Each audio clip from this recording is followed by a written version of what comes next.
The second argument I have is when explanations are not actually explanations.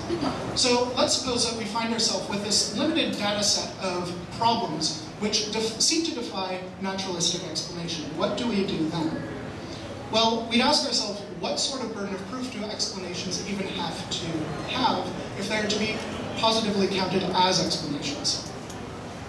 The first premise of this argument is to say supernatural explanations are more complicated than the events that the phenomena supposedly describe. So, for instance, the explanation of the complexity of a cell might be explained, and is explained by many people, through an appeal to God. We would say, as Michael Behe does, that the cell is so complicated that it could not possibly have arisen by chance, and therefore it needs a supernatural explanation.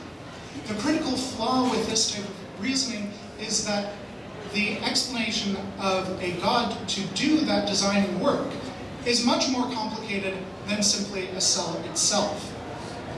In order, then, to count as an explanation, something has to be, by definition, something that is either a simpler phenomenon or something that is more well-known.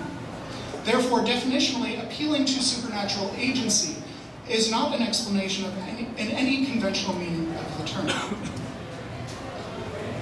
Premise one is defended, rather, by looking at that type of reasoning, particularly as the example of intelligent design that I just gave.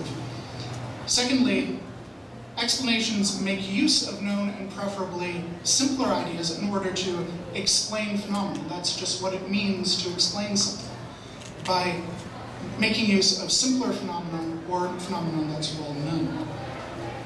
So, for example, if the cookies are missing from my cupboard and I'm babysitting my nephew, one critical flaw that might be appealing with this type of reasoning is that my nephew stealing the cookies is a complicated phenomenon. It would be a mistake, though, to think that this is a refutation of my point, because I know very well where these cookies went, and it's not a violation of this principle that my cousin is more complicated than the missing cookie. But I would point out that the way we know these types of things, even when real explanations are more complicated than their exponens phenomenon, is when we have other information. For instance, in the case of my cousin, it would be that I know he likes cookies, that I know he knows where the cookie jar is, etc. And so, even that complicated phenomenon can be explained by simpler or already proven ideas. Incidentally, also, I think this is the reason why typical arguments for the existence of God can seem very appealing to Christians, but not to atheists. Because a particular part of Christian dogma is that you are trained to become used to the idea of God. You are speaking to him, you are speaking about him, you are reading about him. You become, incidentally, very familiar with this idea, so that taking the other side, assuming atheism, becomes very hard, and you don't see why it is that people like me have trouble with these arguments. Okay. Thirdly, the third argument I have is a confirmation bias. And this I'll draw largely on my own experience from debating not Christians but Muslims. In debating the existence of the Islamic God, Allah, I encounter many of the same arguments that Christians put forward, plus one. I've seen them argue that the existence of the Quran, being that it is incredibly beautifully written, and that it seems to defy any sort of literary interpretation. It seems to be that it defies different kinds of genre. It's not quite poetry, it's not quite historical events. It seems to be a mixture of both of these things. Now, they take from that the existence, the very existence of the Quran, and this type of reasoning, that Allah must exist. Now, all of us in this room, I think, don't find that reasoning compelling. Why? It's because the Islamic scholar, in this sense, is using a type of confirmation bias. They've now seen a type of phenomenon that they can't explain, that is completely outside of the realm of explanation.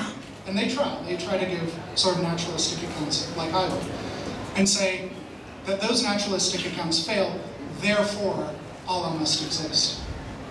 And this is the interesting thing about confirmation bias, that whenever I am put into a situation where ignorance is the result, where I don't know what the explanation is, I will input whatever explanation I seem to be interested in at that time. So the Islamic scholar comes into contact with the Quran and says that it cannot be explained in any way.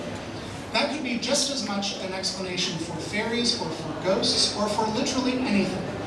Because a situation where there is absolutely no direct inference of what is the cause can be any cause at all.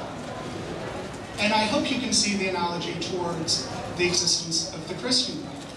That invariably every argument that I've seen for the Christian God in some way employs this type of reasoning. We see something that we can't explain, and naturalism doesn't seem to explain it, therefore it must be God. And I point out that it's just as much a proof of the Hindu God and the Islamic God and the Christian's God as it is anything. And we can't all be right. From nothing, nothing follows. The fourth point I want to make is lack of mechanism, and this is more of a point in favor, a positive point for why naturalism is preferred, why it's used so much in our day-to-day lives now, why it seems to be the reigning scientific and academic position that people take. The point of naturalism is that every single thing that we see in the universe can be further reduced into some known or simpler phenomenon. Take, for example, a psychological phenomenon like hunger. Now, this is something that we've all experienced, that we're all well aware of and know. And it doesn't seem like that even psychological or mental phenomenon could have a naturalistic explanation. We seem to defy naturalistic explanation. However, psychologists and biologists, the way that they describe hunger is by appeal to evolution.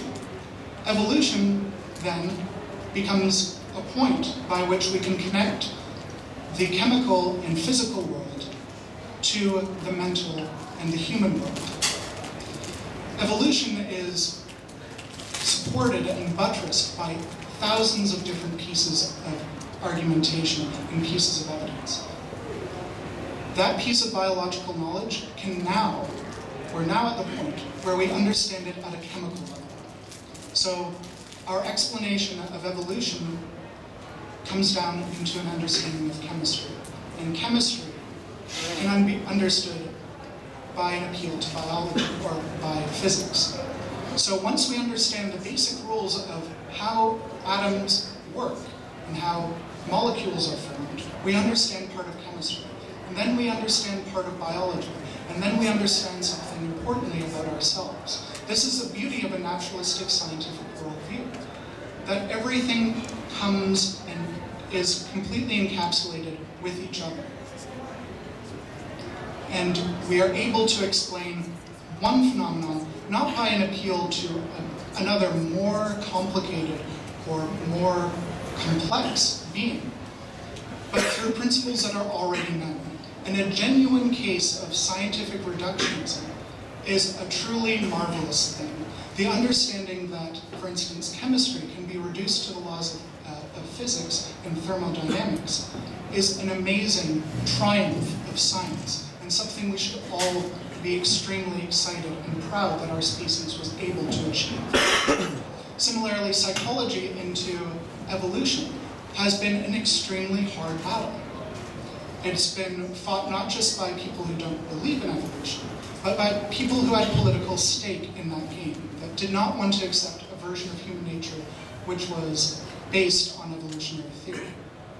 But now it seems that we employ that type of reasoning all of the time. It's very common now when I'm in classes that people will start to reason about psychological phenomena by some appeal to our natural history.